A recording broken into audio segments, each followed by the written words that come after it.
Hello everyone, আমি Mona Lisa নিয়ে চলে এসেছি আবার একটা নতুন ব্লগ নিয়ে। আর দেখতেই পাচ্ছ আমি এসেছি মলে। আজকে আছে টিচার্স ডে, তাই জন্য ভাগ্নির টিচার্সকে গিফট দেবে বলে মল থেকে একটা ব্যাগ নিলাম। আর কিছু নিইনি তেমন।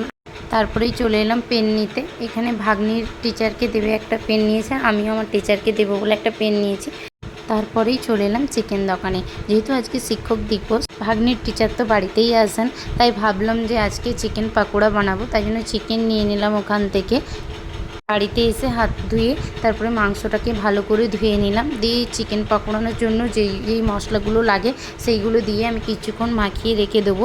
আজকে আর তোমাদেরকে উপকরণটা শেয়ার করব না, অন্য একদিন চিকেন পাকোড়া বানানোটা দেখাবো। আর আমি এখানে শপিং করেছি অনেক কিছু, সেইগুলোও দেখাবো। দেখতে থাকো তোমরা পুরো ব্লগটা।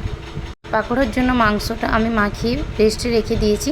তারপরে হাত ধুয়ে তোমাদেরকে দেখিয়ে দিচ্ছি আমি কী কী কিনলাম। দেখো, এটা দিদির জন্য এই চুড়িদার পিসটা নিয়েছে, আর সবগুলো চুড়িদারই পিস নিয়েছি। আর এটা আমি নাইটি নিয়েছি একটা অরেঞ্জ কালারের। তো কেমন হয়েছে তোমরা অবশ্যই কমেন্ট করে জানিও।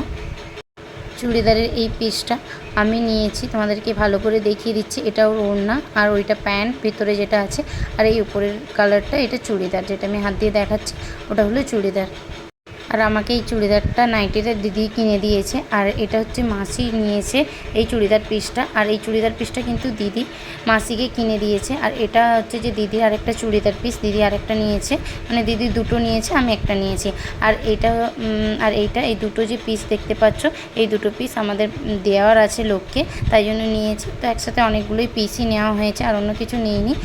তারপরে আমি চলে এসেছি মিষ্টি দোকানে। এখানে স্যারের জন্য মিষ্টি নেব, যেহেতু স্যারের বাড়িতে যাব, তো কিছু না নিয়ে গেলে, একটা খালি হাতে গেলে কেমন একটা লাগে, তাই জন্য আমি ভাবলাম স্যারের জন্য মিষ্টি নিয়ে নিই। তো এখানে মিষ্টি নিয়ে তারপরে চলে এলাম স্যারদের বাড়িতে। তো এসে দেখছি স্যারদের বাড়িতে তো অনেক ছাত্র সবাই বসে আছে।